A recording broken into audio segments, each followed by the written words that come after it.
Hello, everyone. So this stream is meant to be one of Stephen Gaidar pre-conference events. So today we are going to discuss influence of China on global processes such as economy, policies, politics, climate change, and pandemic. So let me introduce the participant of this current session, Temur Umarov, the expert on China and Central Asia, and a consultant at Carnegie Moscow Center. So in me, expert liaison on Civic Qatar conference. So let's get started. Hello, everyone. Hello, Yelizaveta. Thank you for having me. Thank you for your precious time. So, and let's begin with the first question. So, Temur, how did Beijing succeed to combat COVID-19 and keep the economy back on positive track? What's the secret of Beijing?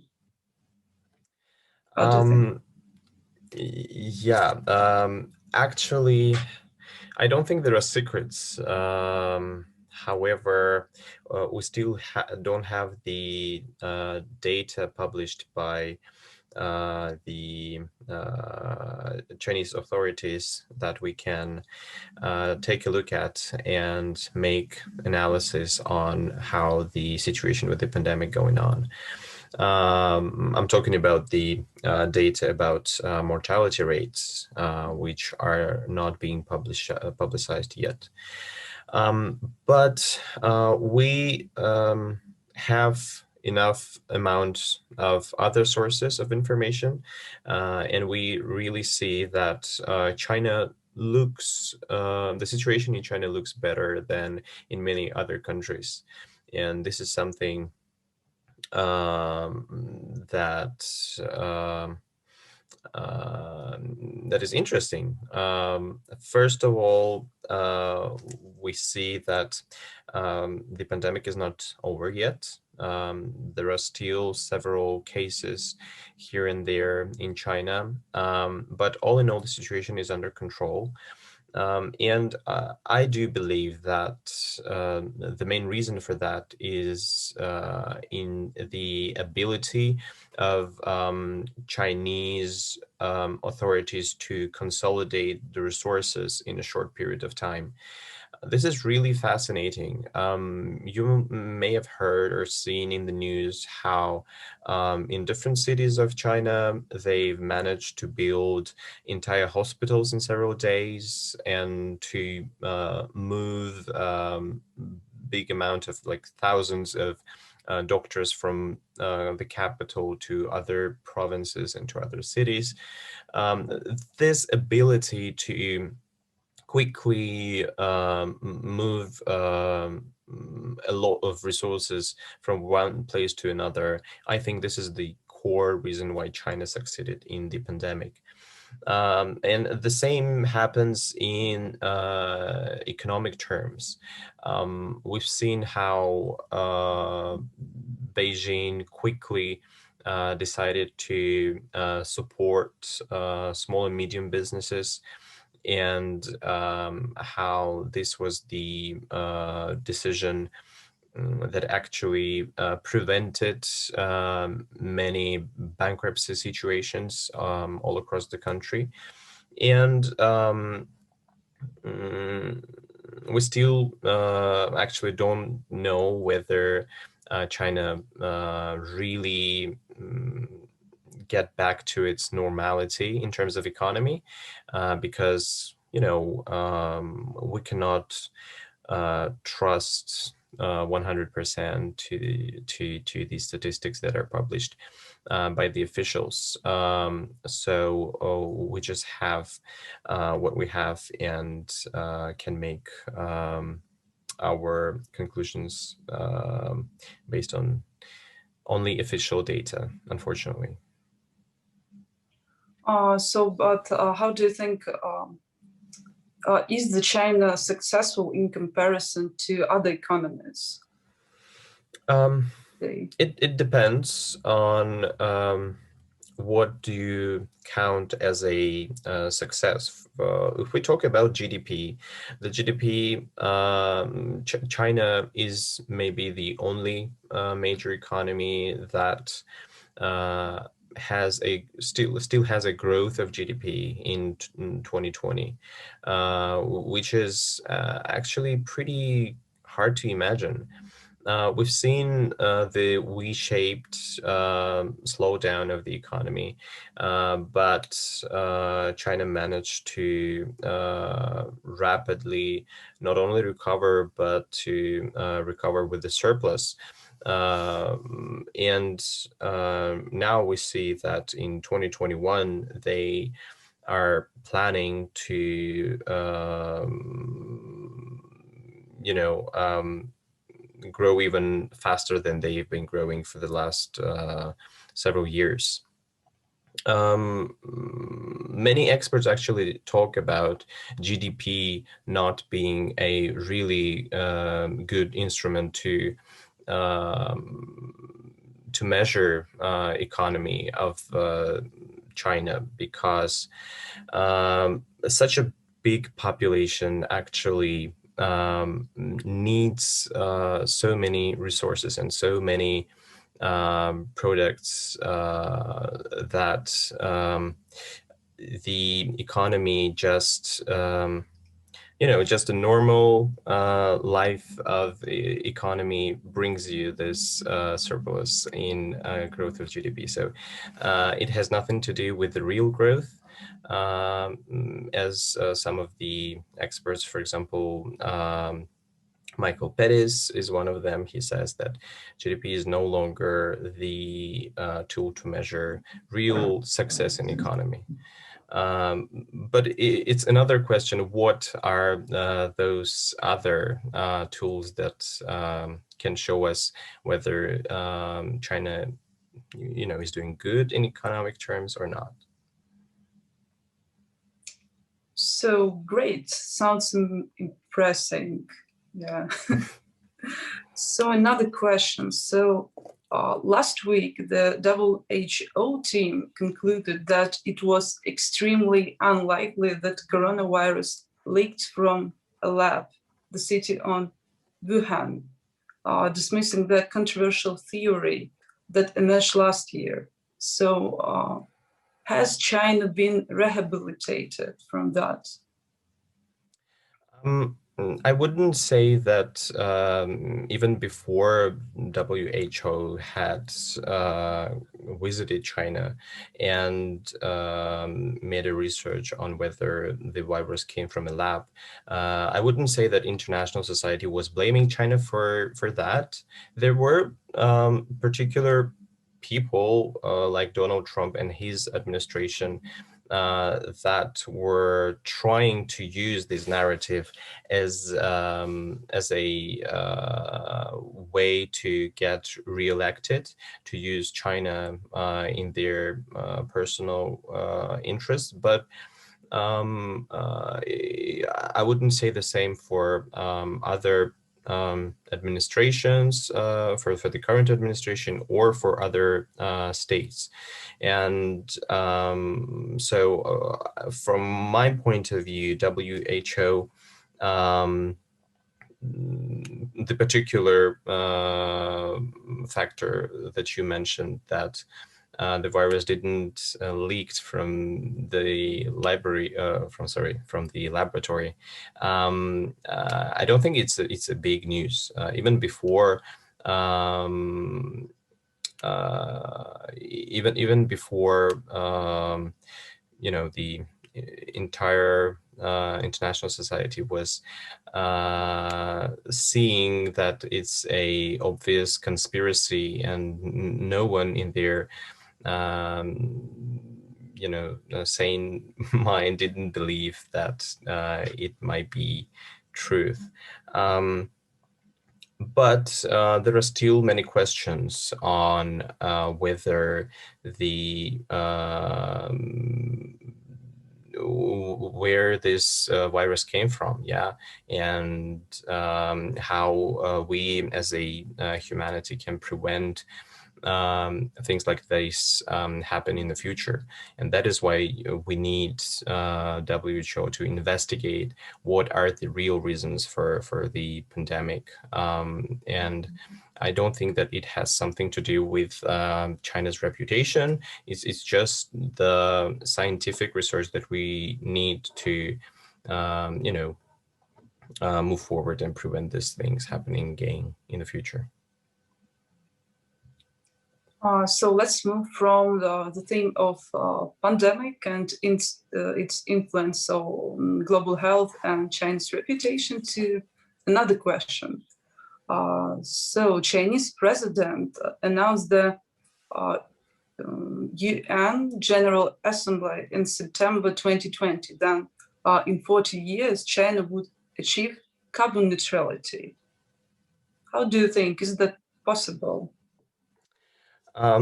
Actually, it is a very interesting question. I personally don't know because I can't see the future, and it's really difficult to think about 2660.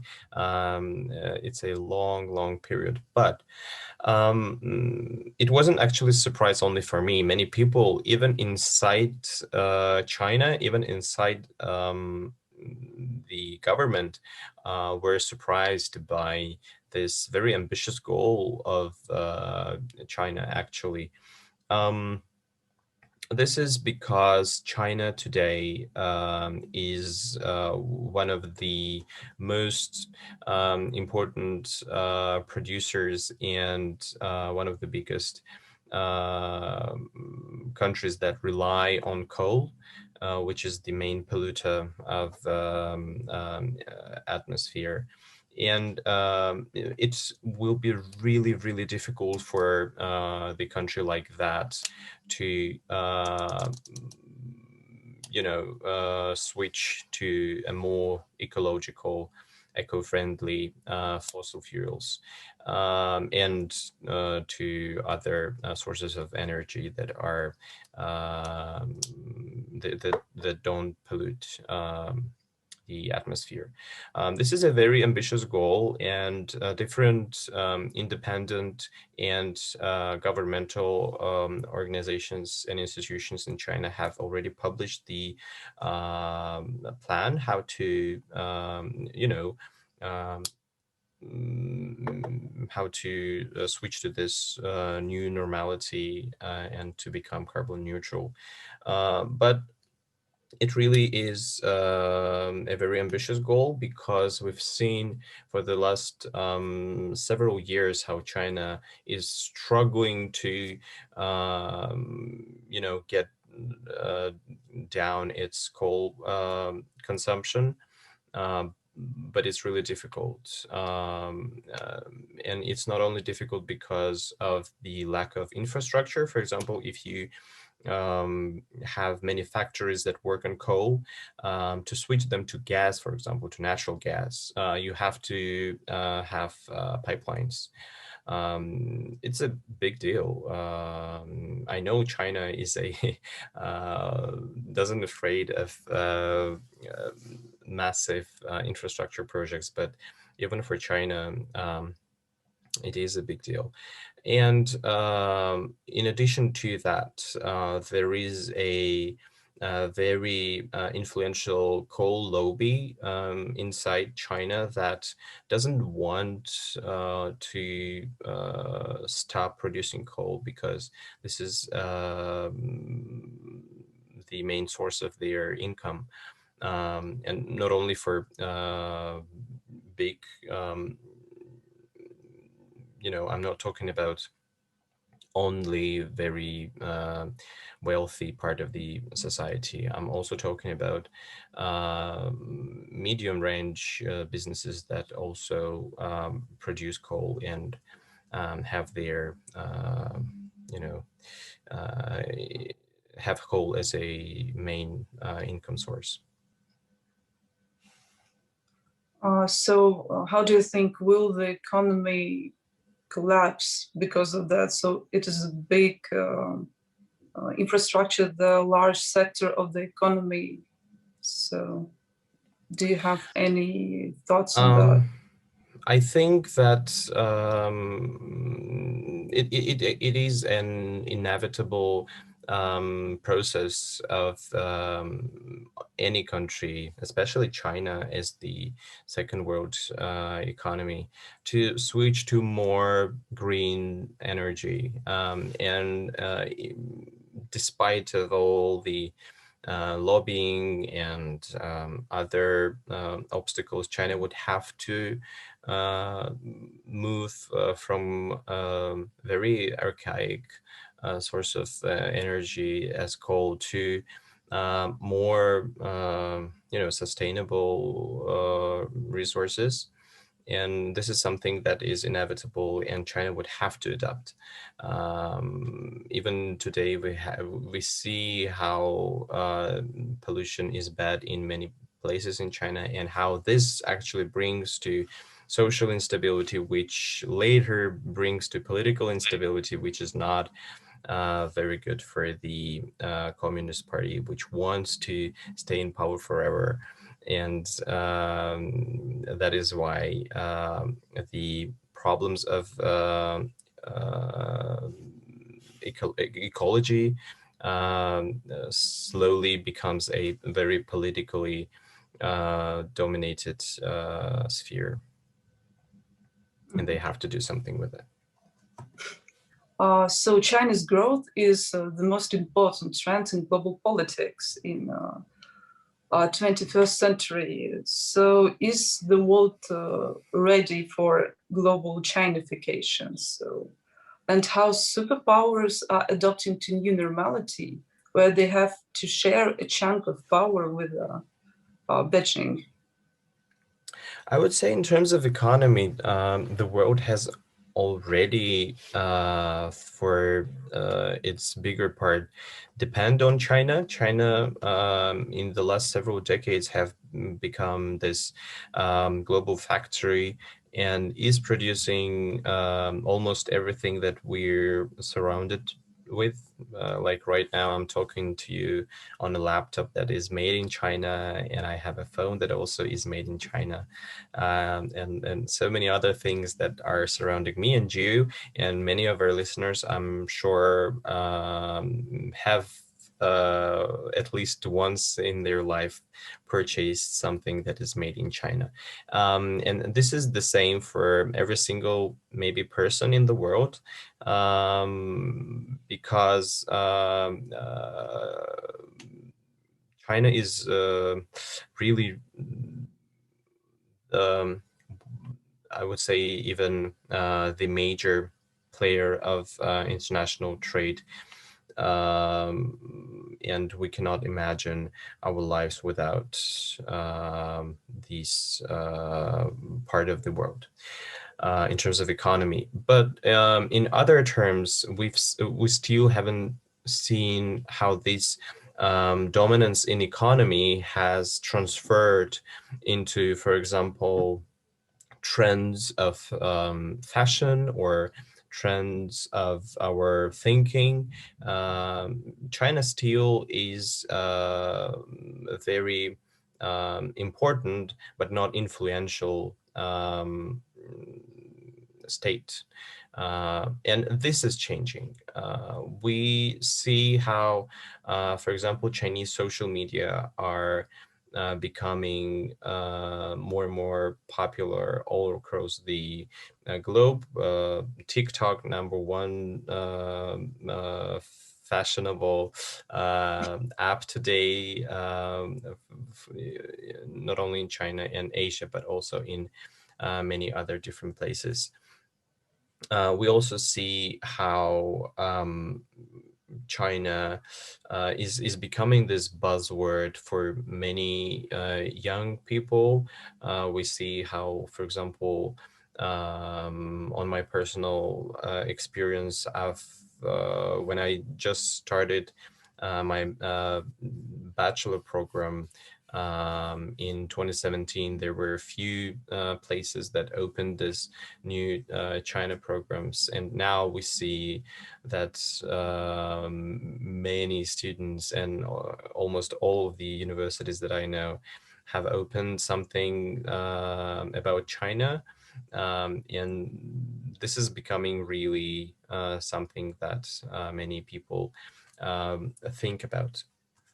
But in terms of global politics, not everyone is satisfied with China's growth, especially if we look at the previous 4 years of the US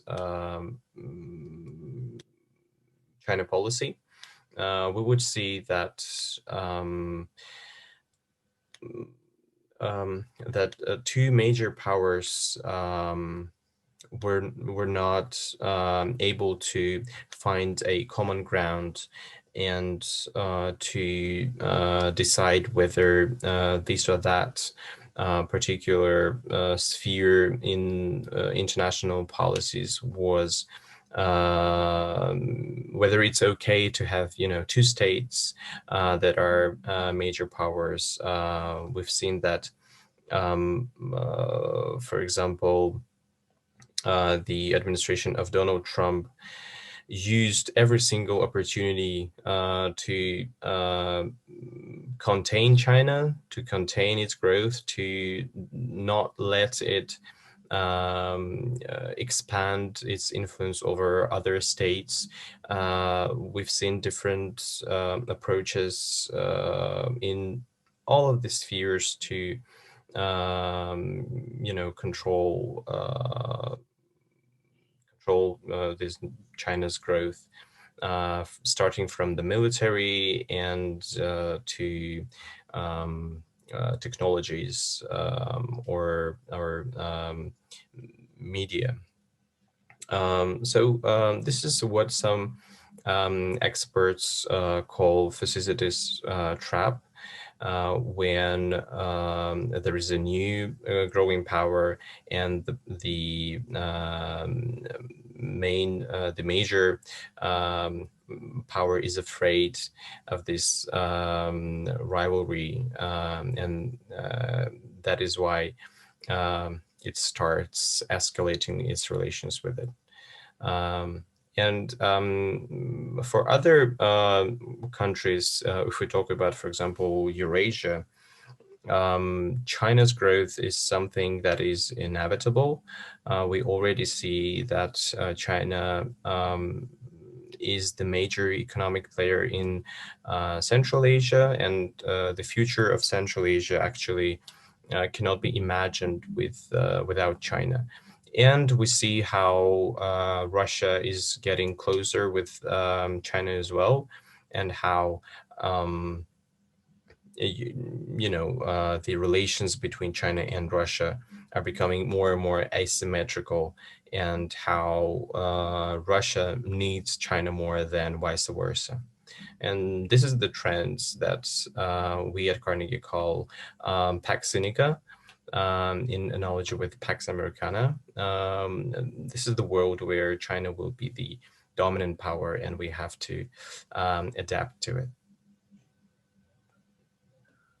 So also there is a lot of buzz and conspiracies around Chinese authorities' plans to design a national social credit system. So it sounds like a dark utopia from popular series Black Mirror. I'm sure you know it. What is the system in reality? So is that a product of digital society that constructed opportunity for new modern slavery?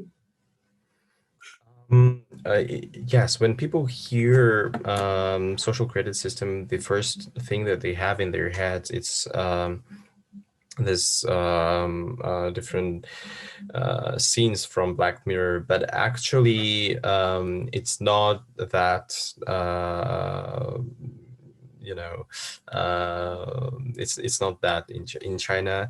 We don't have some information that proves that social credit system works in China as good as it was working in one of the episodes of this TV show. Actually, first of all, we should understand that this is experimental program that Chinese authorities are implementing in different cities and different provinces.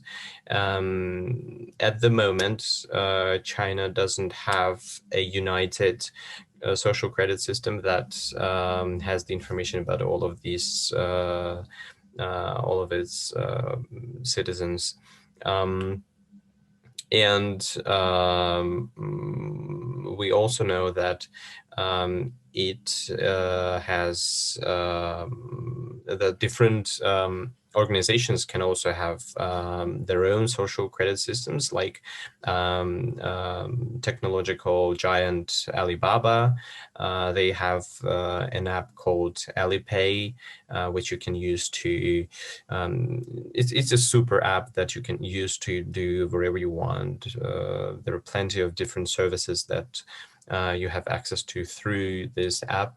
But their credit system is interesting, which it gives you more scores when you, the more you use the app, the more scores you get. So, for example, if you use this particular app and not others, there is other like rival of Alipay, WeChat Pay. So if you decide to use Alipay, you get the scores, and then you can take a bike, for example, for free, or have your laundry done also for free, or charge your phone without paying, things like that.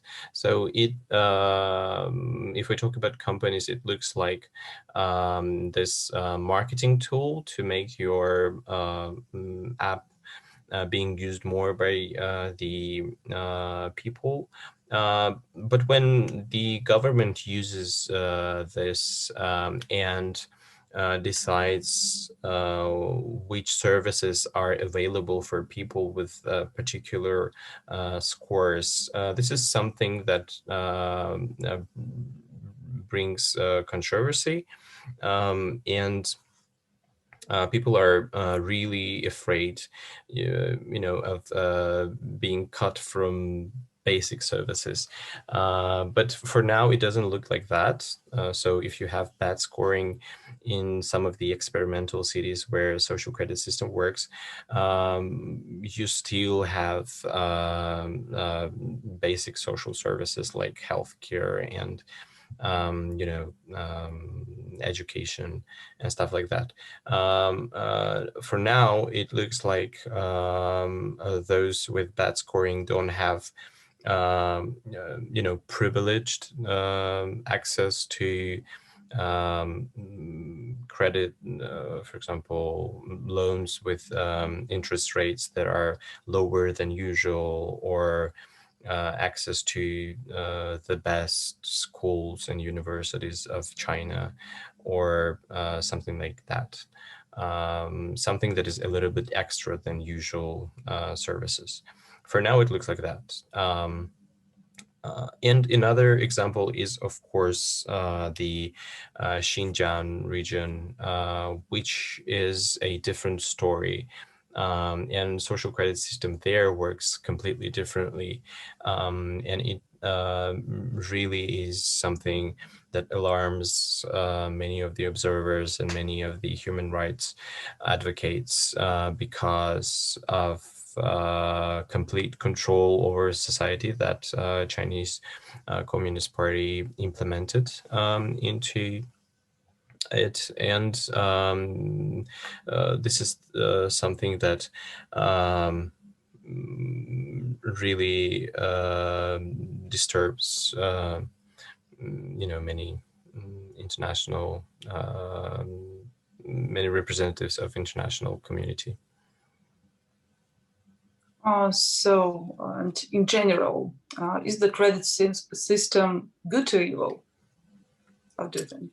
Oh, I don't have the exact answer to your question, because if we talk only about two variants, good or evil, we will agree that our world is black and white, which is not true.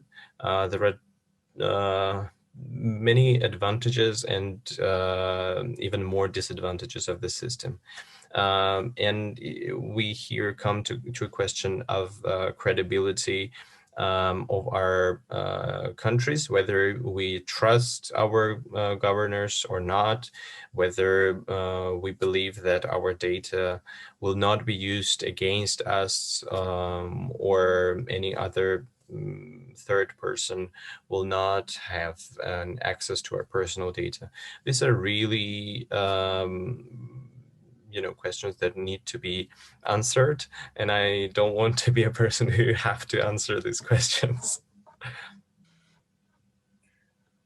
So I think that was a last question.